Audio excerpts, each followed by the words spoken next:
Okay, so we are still processing our turn, I think.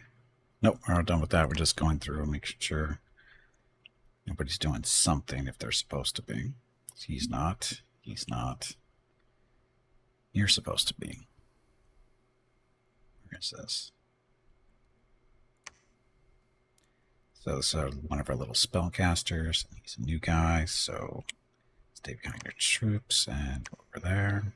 Actually, no, put you over there.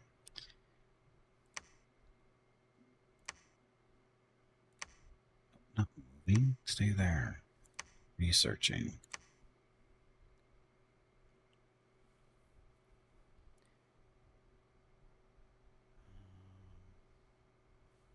Engineer.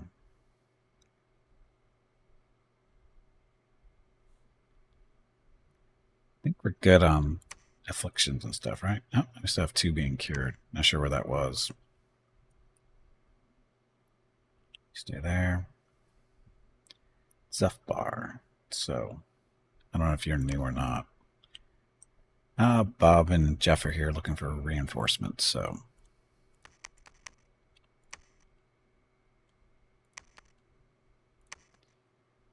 This goes down to Jeff.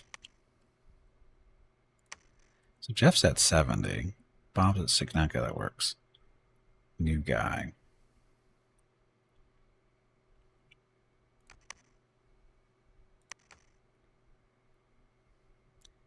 I don't know what he's doing here.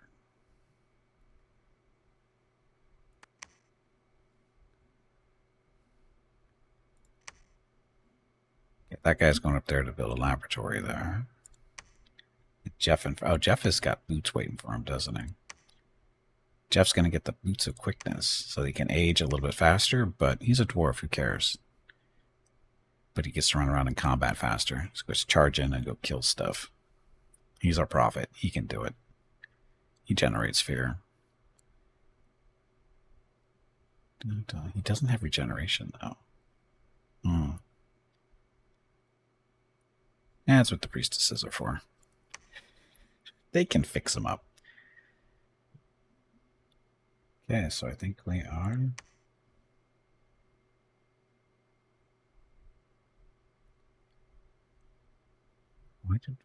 I think we recruited this guy for research purposes. I forget reasons. But anyway, they came down here to pick up reinforcements, and they're going back up this way to go beat up on those wolves. Get rid of them so we can take that back. Oh, and then go beat up on these guys next. Stupid knights.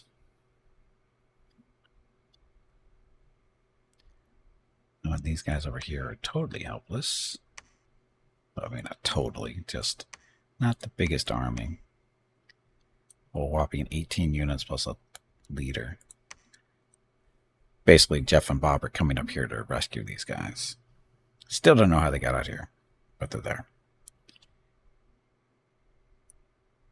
We got the ruins of the old empire. I'm not sure why it's red, though. Why would it be red?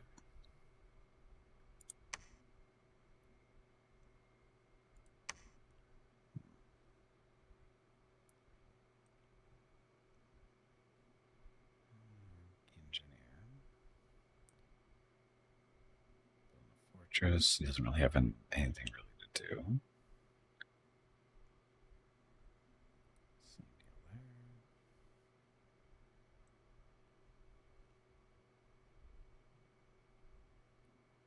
He's just staying there for fun.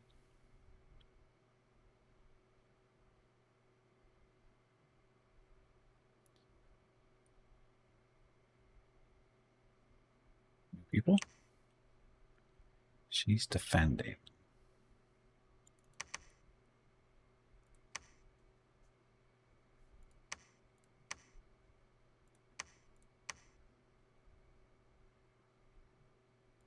He's just supposed to shoot stuff. Archers first.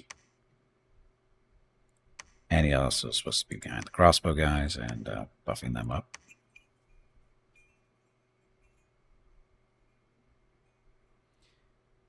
Good. So both of these actually supposed to be doing Right, we're waiting for a spellcaster to get up here to build a laboratory so she can help in research, and he doesn't really have anything to do as an engineer. Although, take that back. His job now is to reinforce our castle and stuff. Make the fortification better. You guys just twiddling your thumbs. Waiting for that fortress to be finished here. I've been through these, haven't I? I believe I have.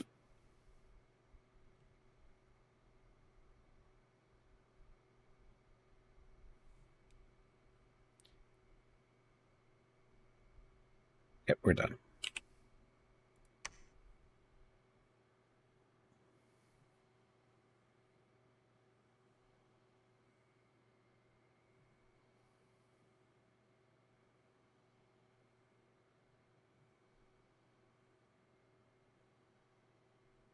I like how the background changes based on your dominant magics, I think.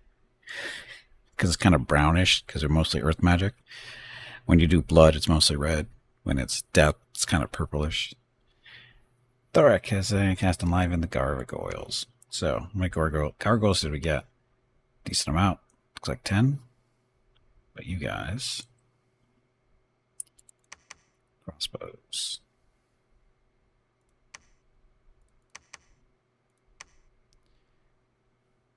So these are magic creatures. So this guy should be able to control them. He can. But -1 to morale. Why? Gargoyles care about the morale? At 50, it's pretty high. So the gargoyles. 4 amphibians. Slash resistant. Pierce resistant. Poison resistant. Magic beam. Inanimate. Don't need to eat. They're mindless. They're flying.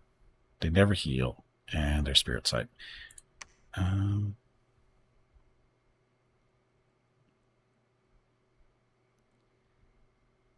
If they're inanimate, we can heal them with those chains that we can make. I think. Pretty sure that applies to them. I don't think Thorak can make that stuff, though. Anyway, their job is to hold an attack for most enemies. Doesn't matter where they start.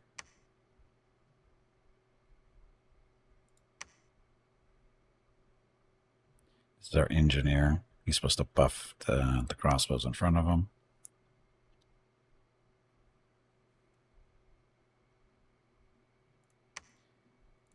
Fire.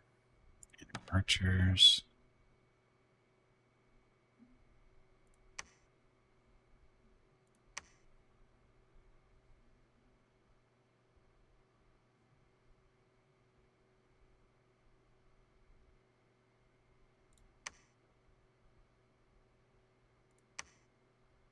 Now the armor, that's for Hobo, right?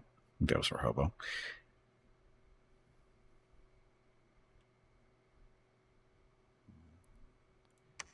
So what magic can he do? That's stuff after he's done casting all these spells.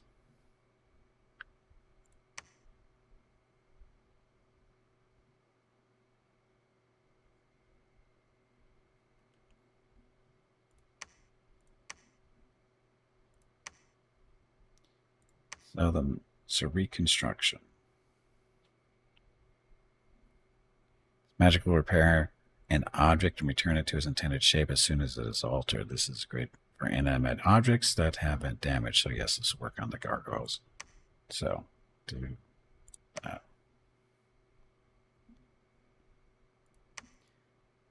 Okay, so unexpected event occurred in Zufbar. Disease is spreading. Population -30. Great. Unexpected event occurred in Roka. Some barbarian scouts have been caught and interrogated. They refuse to say anything but about their purpose. So expect to be invaded.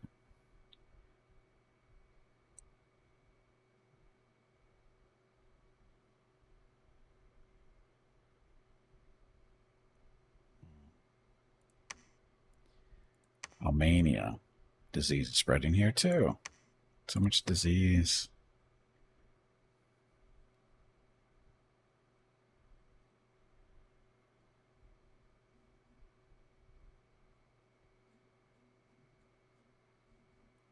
Why do I have disease here? Hobo, you need that armor. So currently it's 22, armor's 3, defense -2.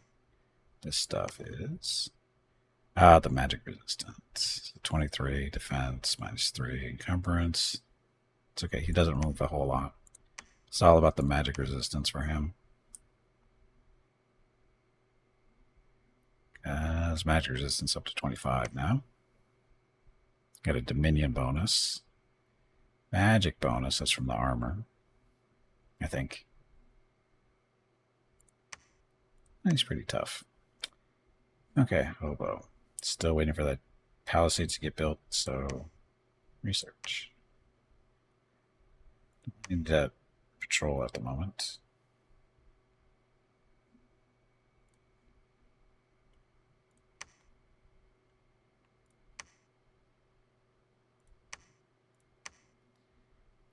More research.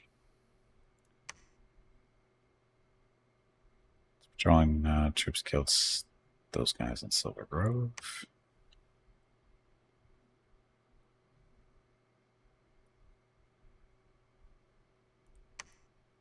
He's supposed to be doing research, I think. It's a new guy. It is.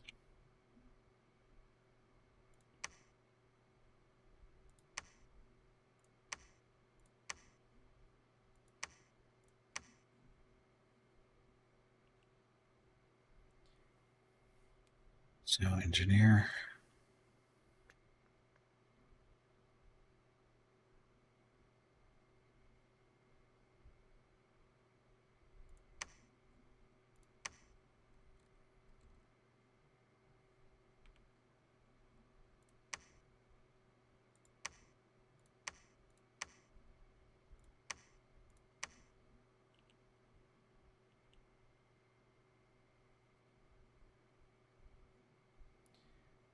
Priestess here.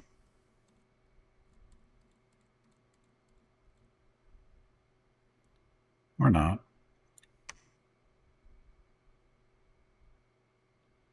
Oh, she's the one supposed to be carrying stuff.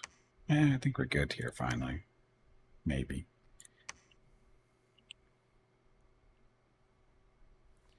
Crag. What did he make?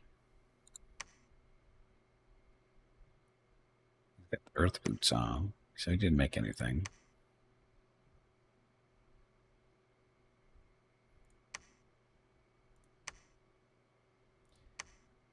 And our best smith. So he's got fire 3, earth 3, but he's wearing boots to get him up to 4. So let's get him up to 4, which means 5 earth. So that way he'll be able to pretty much cast almost any earth spell we need.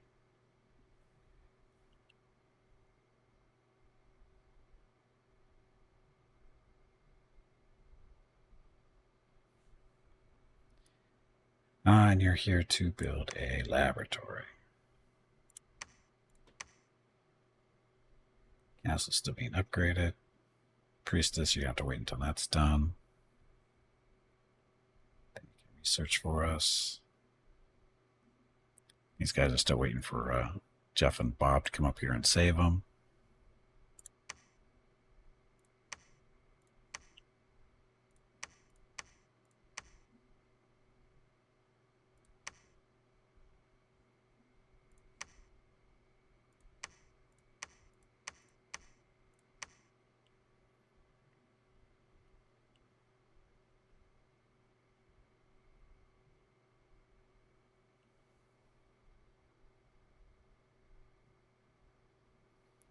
Engineer at Stuff Bar.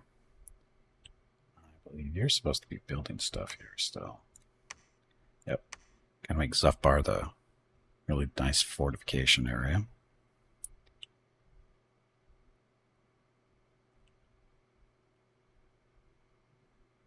She can't do anything yet. There. I think we're done. So research. We're going to have artifacts next level. Jeff and Bob. Yeah, Jeff and Bob are a Slayer combination, or Slayer team. They basically go around and slay stuff. It's just an army of Slayers and some priestesses to heal them up afterwards. These are all dwarven Slayers. They run around and smack stuff around. It's technically Jeff the second, because we may have made a mistake with him early on in the game, but he's our prophet. So he's special. Causes fear. He runs around smashing people. It's funny. See those little two little rune axes to smash his things. Has all kind of fun. We just gave him some boots of quickness, so that he runs faster, so he gets into the fight faster. He'll be fine.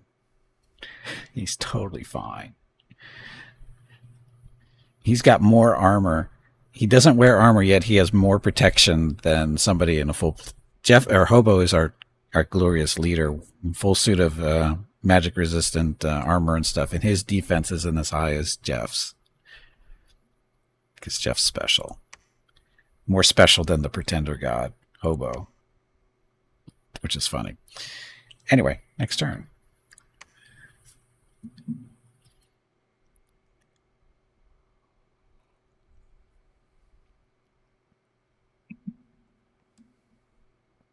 Jeff to land shot guard it.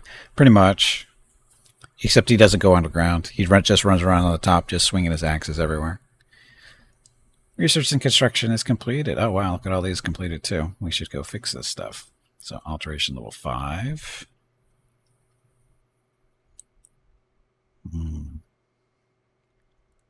So, we're done with construction stuff. Alteration? Oh, alteration level 5. What's after alteration 5? Why 5? Group stone skin, that's why. Maws of the earth. Earth cringes and heaves, and a great maw with teeth of rock opens and swallows those unfortunate to be standing in the area. Those who survive will be partially buried in the ground and immobilized.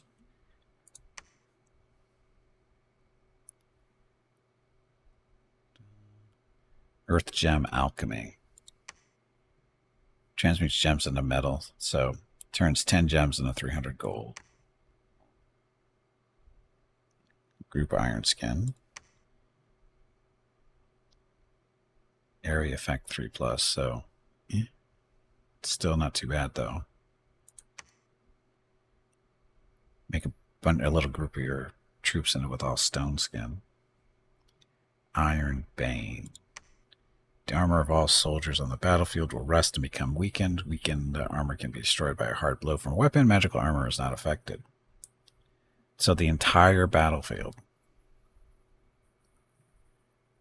All soldiers on the... So you really don't want to do this to yourself if you're, walking around with lots of armor. It seems like that would hurt you. Iron pigs. Transforms 7 ordinary boars into beings with flesh and steel. People do not like to be permanently transformed and would probably revolt against masters that tried to curse them with iron bodies. Pigs, on the other hand, are not bothered, or at least they don't complain. Pigs are also preferred to dogs, as they have the size and strength to trample human-sized opponents. The transformation does not make the pigs braver. So turn pigs into iron pigs. Petrify. Crumble. Caster unleashes great power upon a besieged castle. The walls of the castle will fall apart, and debris will crash down upon the unwary defenders.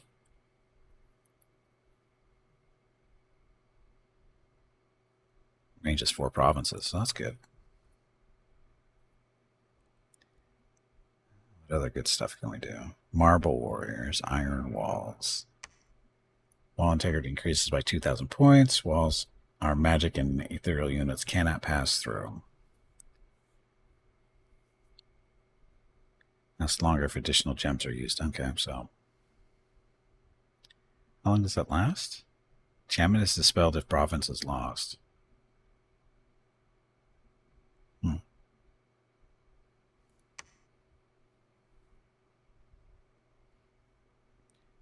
Warriors, a marble army, a wizard's tower. What's a wizard's tower? Caster raises a tall, impregnable stone tower from the ground in any friendly province within range. It is very difficult to break down the walls of its tower, but the administrative facilities are not the same high standard. So what does it actually do? Any friendly province is very difficult to break down the walls of this tower, but the administrative facilities are not the same. So it's basically just create a quick little defensive thing. That's what it sounds like. Ground army. The spell makes the entire army highly resistant to lightning and thunder. Shock resistance 5. Army of Gold. Grants natural protection plus 13 up to 20 or 5 if 15 or higher. Also gives fire resistance 5 and susceptibility to shock 5. So the entire battlefield.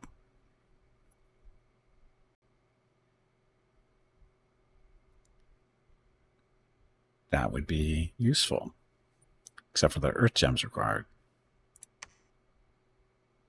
Army of Lead. Physically alternate beings with leaden skin, the leaden warriors can withstand severe punishment and are very difficult to affect with magic.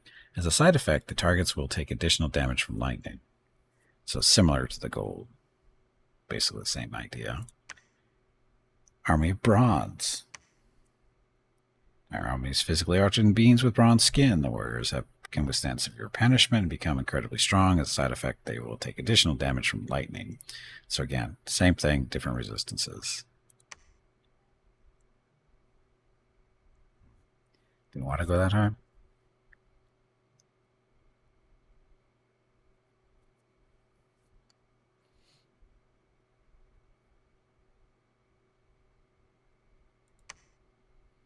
Yeah, this is all the same stuff. These are all basically the same things, just these are upgraded versions. But conflagration. Many enemies are set ablaze. The spell ignores enemy armor, but it is not always strong enough to kill the victims. Also, rain or snow will put the flames out very quickly. Range of 30, area effect 10. Hobo will like that spell. An all-consuming pyre. The caster erupts in a pyre of white-hot flames, incinerating everyone and everything in a large area around him.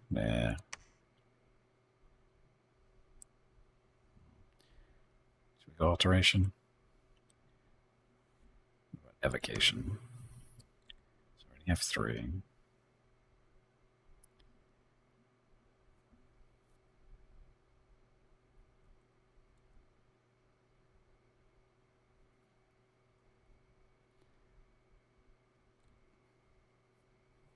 Earthquake. Need earth gems though. Magma eruption. That'll be funny.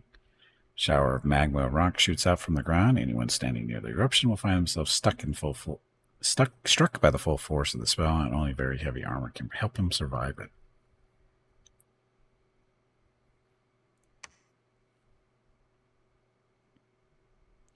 Firestorm. Rain of stones. We need more gems.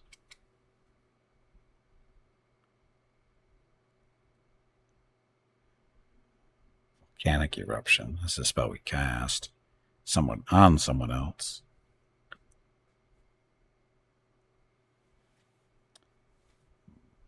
We'll take both of them to 7. So alteration 7, evocation 7. Okay, so all that stuff. And then Crag powered himself with earth. So now the important thing is we have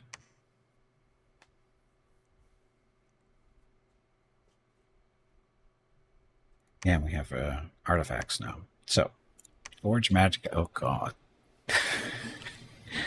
So, and there's our magic unique artifacts down there. So, weapons. So, we have Vulcan Scepter, which does fire spell range, increases cold resistance plus 10, leadership plus 100, damage, small area fatigue. The scepter was created long ago by a powerful Athenian warlord. The scepter makes it possible to command more men and hurl huge balls of flame at the enemy. It grants partial protection from cold, and if in melee, it will inflict fatigue on anyone close to where it strikes. Oh, flare. Range 45, area effect 1. Damage is okay, it's armor piercing, but area effect's kind of small.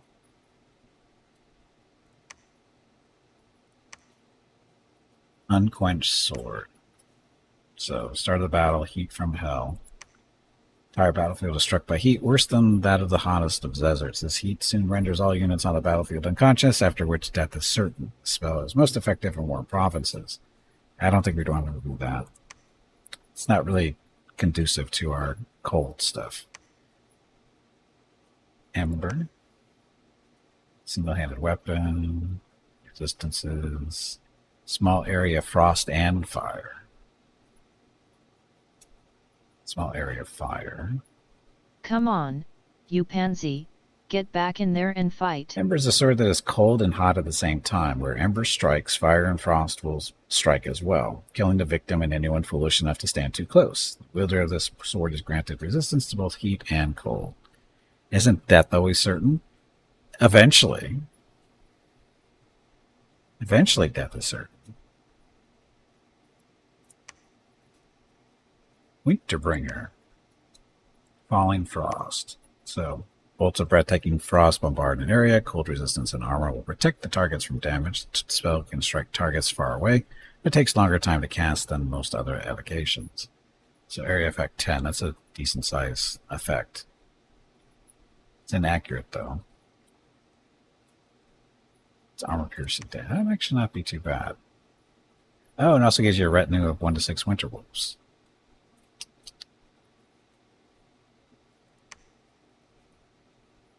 Dawn Fang. So magic resistance 1, affliction resistance 1, awe plus 1. Times 2 damage versus undead and demons.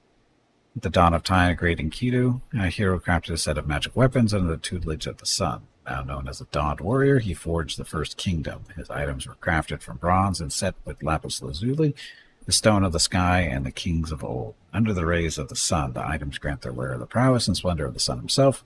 The item also grants its wearer their resistance against wounds and protection from magic. This little weapon there. The Summit. It's an axe. 20 armor piercing. This beautiful axe was one once used by a great dwarf lord. The quality of this weapon has never been surpassed. In fact, axes of such quality that there are no known means to withstand the damage caused by the weapon. 28 armor piercing is okay. Mage Bane, we've seen these before. It's tainted. Don't want to do that. Tartarian Chains. The damage is not spectacular. Plus 2 attack versus the shield. Number of attacks is 2. Extra hit is enslavement.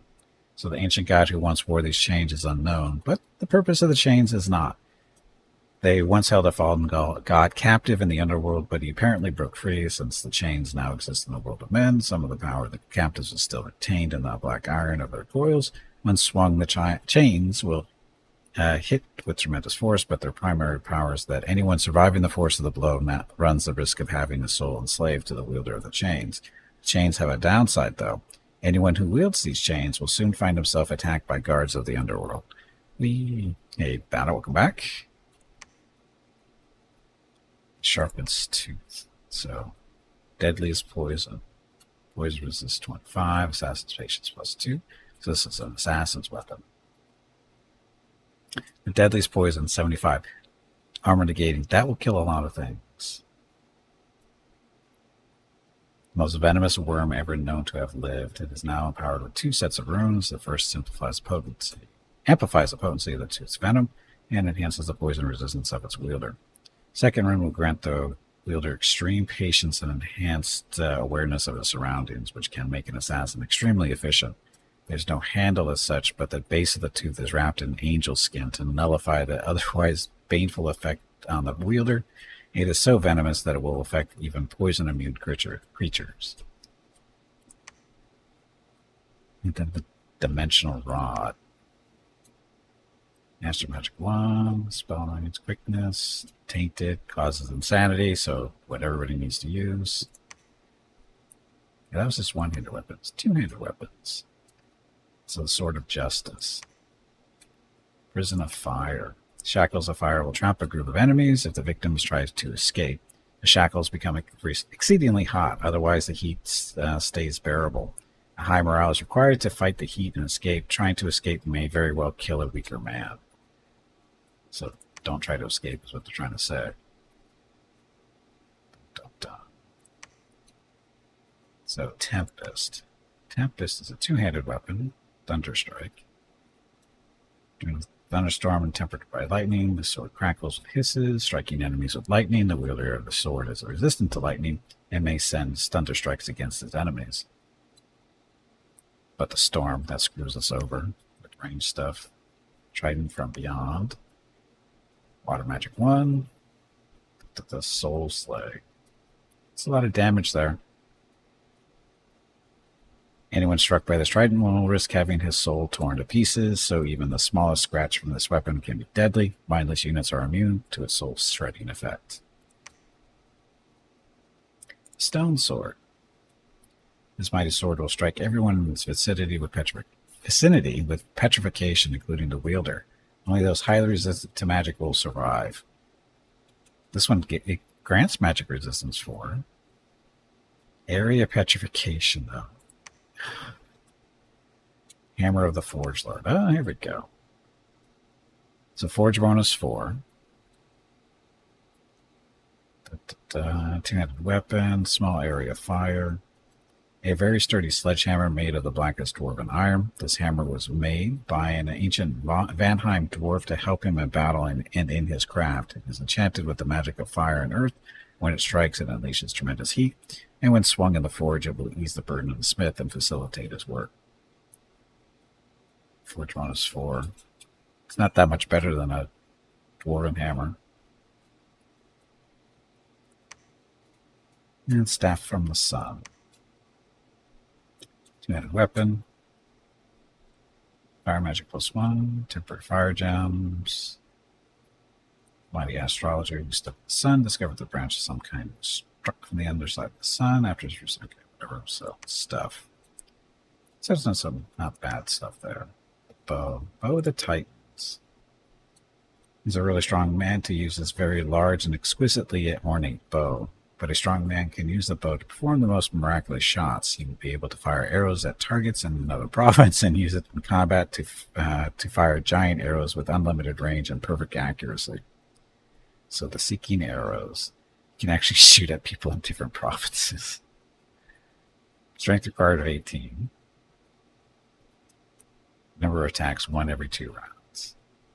But it doesn't miss. 10 shots. Their souls get torn to pieces. It would make it rather hard to walk, I guess. Yes. Those kind of souls. So the shields. Immaculate Shield, Barrier, Aegis, Shield of Dawn. Mrs. Skimpy needs to talk to me. Be right back.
Okay, I'm back. So that's macaroni and cheese with special ketchup, maybe Cajun or something, or with sausages mixed in. How about we just going to have pizza? She's just going to grab a pizza on the way home after she does her little rounds. So that's what we were discussing. Crown of Overmight. Charm, Strength, Inspirational 1, Leadership 150, Projective Force 30. Bodyguard limit increased by 5. Item cannot be removed. Elaborate gold crown will graft itself onto the wearer's head when worn in order to keep it from being misplaced. Unfortunately, the gilded crown is so heavy and cumbersome that the wearer's movement will be severely hindered, should he ever be forced to move swiftly. It provides his wearer with an aura of royal awe, which causes people to flock to his cause and makes soldiers more willing to follow his lead. Almond Hotep. Almond Hotep. Oh god. It's mummification. Summons a mummy commander. This spell will bring to life one prominent servant of the Empire as a mummy. Mummies are powerful undead beings that can command both the living and the undead. What are we going to do with that? Wow, that doesn't require death gems. Command resistance, fire resistance, awe, and vulnerability 25. It's a nice little hat. Pizza is always good. Helmet of Perfection. Hit points 5, awe 5, inspirational 3. Eye Vengeance. What's the Eye Vengeance? The helmet is perfect. The men whose leaders wears this helmet are very unlikely to break, and any enemy who tries to strike against the helmet will be struck by awe and have one of his eyes put out for his impudence. That sounds like a good one. Helmet of the Dawn. Magic resistance 2, affliction resistance 1, all plus 1. That doesn't sound that great. Crown of the Ivy King. Awakened Vine Men. Awakened Vine Men bonus is 3. Regeneration 5%. Poison resistance. Animal Awe. Bark Skin. 4 survival. So you summon Vine Men. So number is 4. Requires a nature gem though. But it actually turns out to be 7 of them. Because there's your bonus. So it's 4 plus the 3. It's not bad. Crown of the Fire King. Reinvigoration -1. Fire resistance 25. Magic command 50. Heat 3. Fire shield 9. To get 2 fire elementals protected now. Crown is an ancient powerful fire being trapped in its rubies. Anyone putting on the crown will soon become influenced by the fire being and claim the crown as his forever. The wearer of this crown will radiate severe heat and will also be protected by 2 fire elementals whenever he is threatened. Crown of the Frost King. So you get 2 ice elementals. Cannot be removed. First crown. So Master Rituals 2, awe 5, cannot be removed. It's tainted. So we're not going to be using that. And then Crown of the Elements. So Elemental +1. So all your elemental magic is increased by 1. Elemental Gems, 1 per month. Hit points 5, fire resistance 10, shock resistance 10, 12 resistance 10, battle summoner, 1 to 3 random small elementals, 25 fire and 25 water. It's actually not bad. This is the crown worn by the Lord of the Elements. The elemental powers recognize its authority and will pay a magic gem as tribute each month. In battle, a large number of lesser elementals will appear to protect the Lord of the Elements. The mage wearing this crown will also be able to harness some of its power into elemental magic power.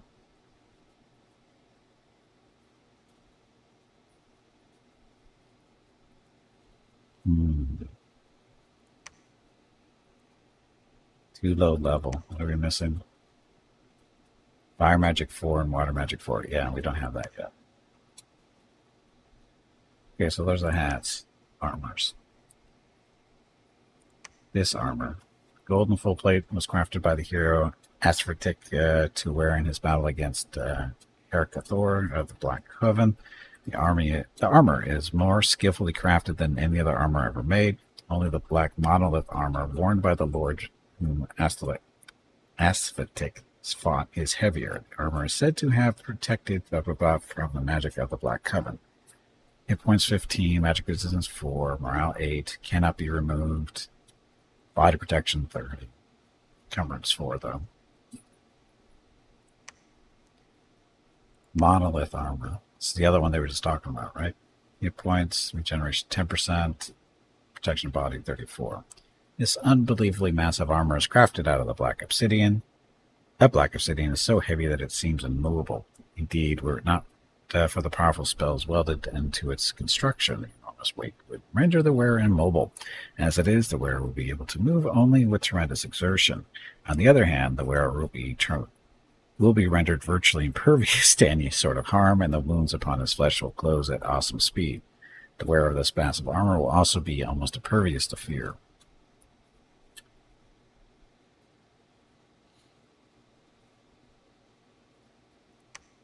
Tempting. Armor of the Dawn. Hit points 10, magic resistance 1, affliction resistance 2, fire resistance 15, all plus 1. So that's it. It's not horrible, but Robe of Callius the Druid. Hit points 2, magic resistance 3, fire resistance 10, stealth boost, water breathing. It's not very protective because it's a robe. Protect him from magic and all the elements as a side effect. This has also enabled him to breathe underwater. It's an interesting side effect. Yes, be fearless with the armor on. The monolith stuff. Fenris's Pelt. Start of the battle with Howl. Caster summons a pack of wolves to aid him in battle. The wolves will come from all directions and may even attack the enemy from behind. How many, though? 3 nature gems. Is that required? Or is that just going to happen? Twice as effective if used in a forest or mountains.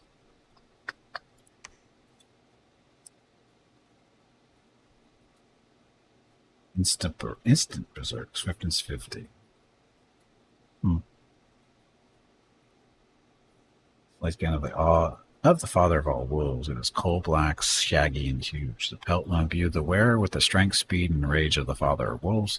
Wolves will also come to his side in times of need and serve him as if he were their patriarch. So how many does it actually bring in? It doesn't say.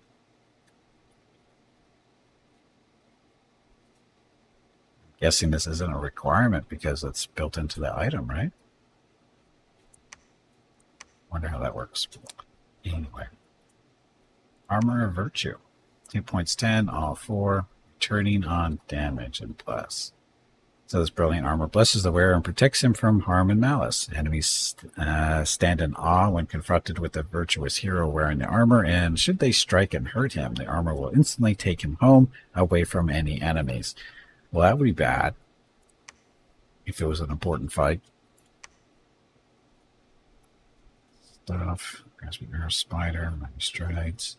So, Book of Antaeus. Earth Magic +1, Reinvigoration 5, Regeneration 10%, Mount Move. Given to the favorite of Gaia, the wearer is constantly reinvigorated, healed, and empowered in Earth Magic if standing firmly on the ground. Reinvigoration 5 is pretty good. Or not, is this the mod or is it just the map? It is both. It is the somber mod, and then we're playing the map too.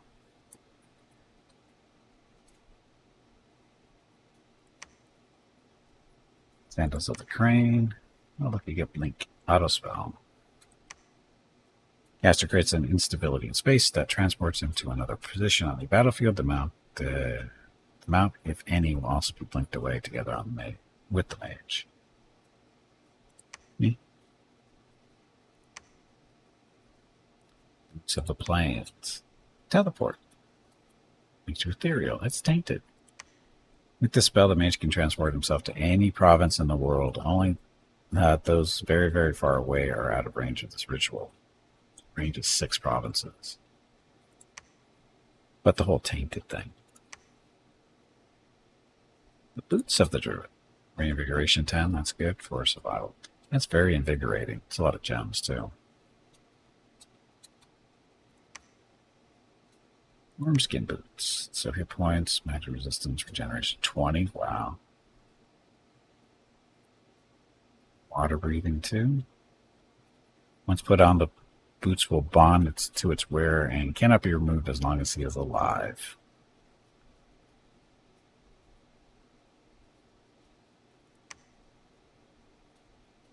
We can make.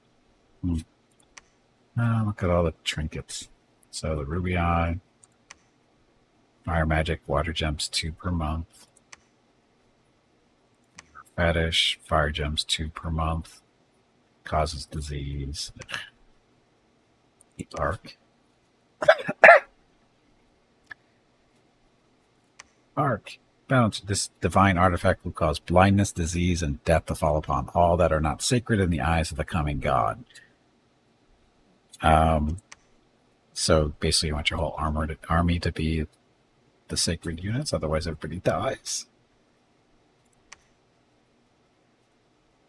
Flying ship. Army flight, 1,000 points. Tome of High Power. Air Magic 1, Astral Magic 1, Spell Range 2 provinces. It's tainted. Magic Lamp. Summon a Djinn. Djinn Commander, even.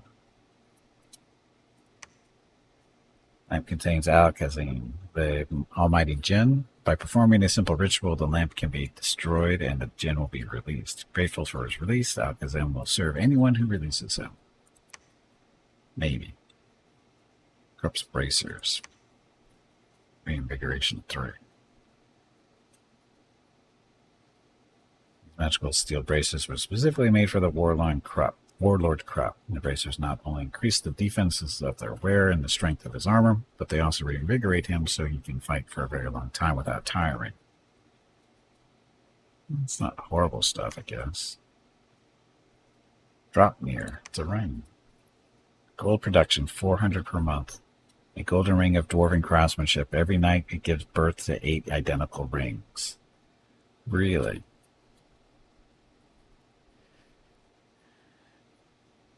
You should make one of those. The first anvil, or maybe we'll make this one. So Master Smith 1, miscellaneous. So the first anvil was made by the god of forging and then given to the mortals so they could discover the art of forging. It is a valuable tool that when crafting magic items. But what if you're already a Master Smith? Does it stack? Half cost due to yearning. We should make one and see. I have a feeling this doesn't increase the Master Smiths, though.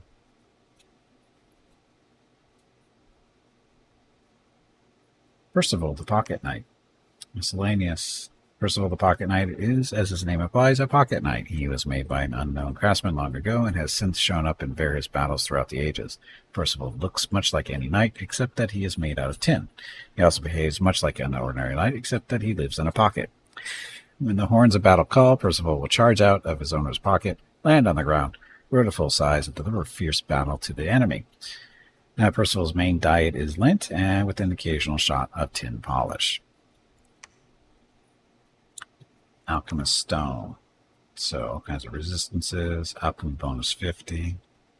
Stone allows the wearer to transmute base metals into gold, resulting in greatly enhanced gains from alchemical transmutation. I have to make one of those. A Great Gate Stone. Astral Travel. Sounds safe. Intricately carved stone puzzle inscribed with arcane runes. It allows its owner to open an arcane gateway to a distant province and let his army step through. That would be helpful.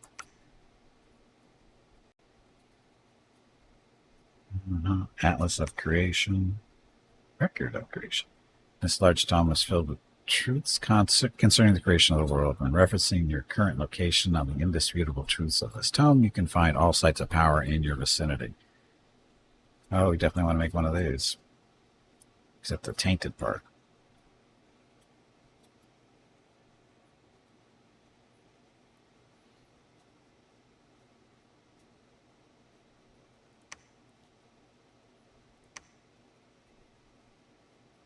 Magic, Master Magic. Why is that too low level? Oh, the Astro Magic 5.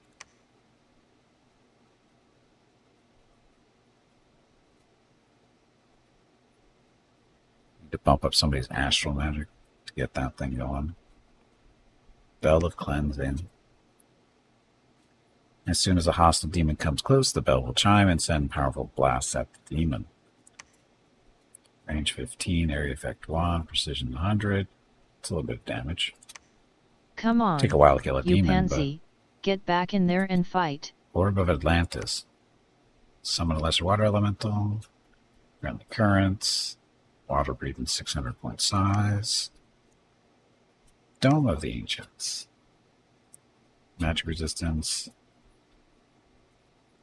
Mages have the knowledge to protect entire provinces with the help of powerful rituals, but these rituals are always extremely time-consuming and costly in magical resources. However, in ancient times, somebody, the wisest of archmages, created a portable dome that could protect an entire province and still be moved around, like a normal, albeit slightly heavy magic item.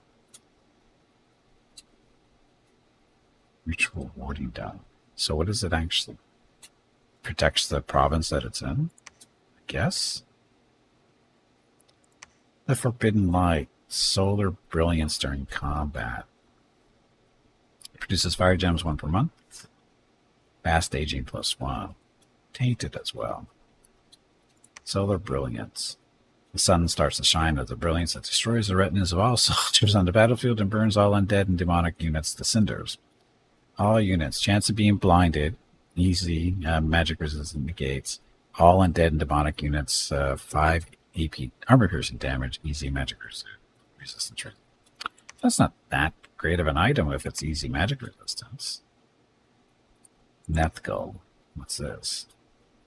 Nethgul is an ancient star spawn whose body has been dead for a very long time. Part of his mind has been preserved in an enchanted jar. From this jar, Nethgul can cast powerful spells at any enemies who come within sight. To find powerful spells.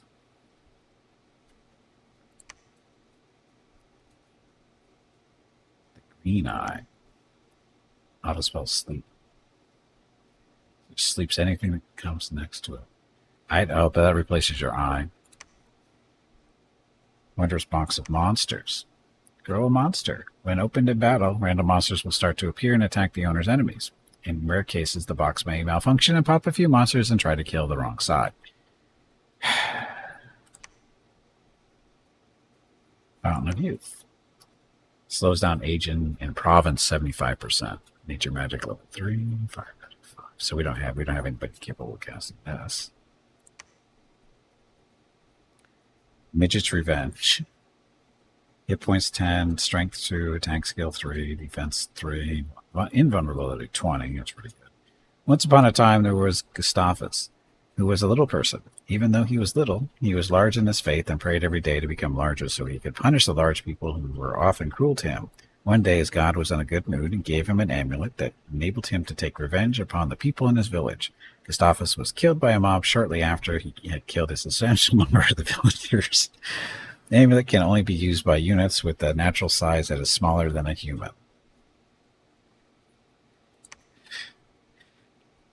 Soulstone of the Wolves, called the Wild. This stone is a symbol of the Wolvenkin. Its bearer is considered a friend of the wolves, and they will come to his aid in battle. The wearer of the Soulstone can also cast Call of the Wild once per full moon without using any magic gems. So summon wolves outside of combat as well as inside.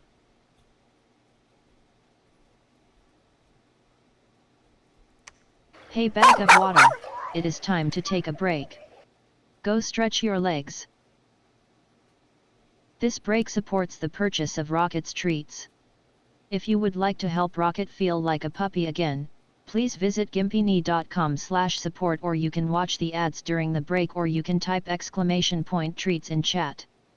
Thank you.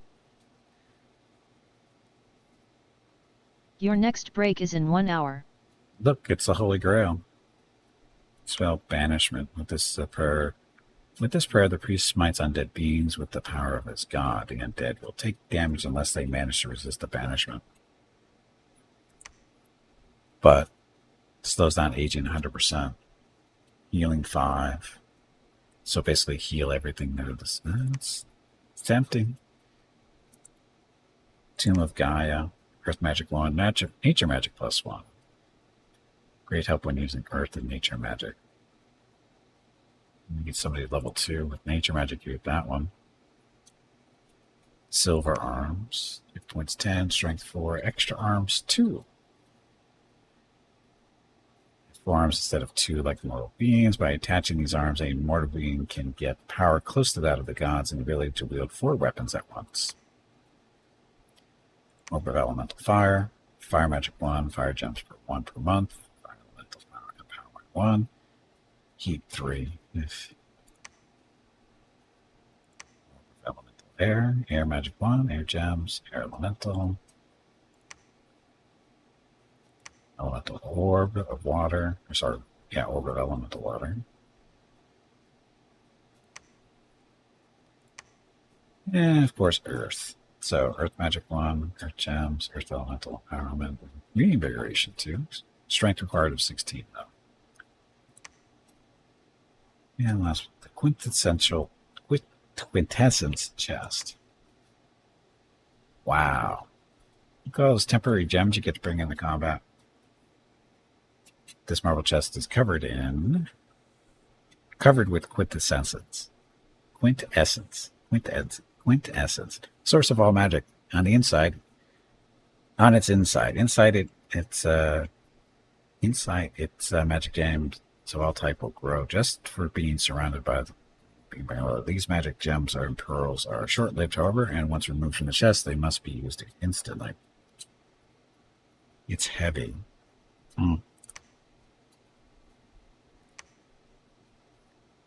Sunrise Barding. Dum dum dum. And of course, Yearning Artifacts. So these are the things that want to be built right now.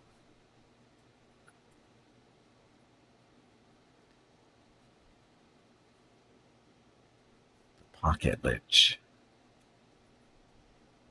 First Anvil. We have to build one of these just because we see if it can work the way we think it does. So, Crag. Make one of these and see if it boosts your stuff. Okay, so. Oh, it's 2 o'clock.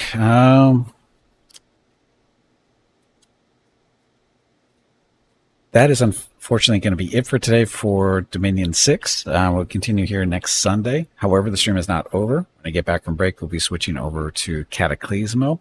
If you're not familiar with that game, it's kind of a... What is it? It's a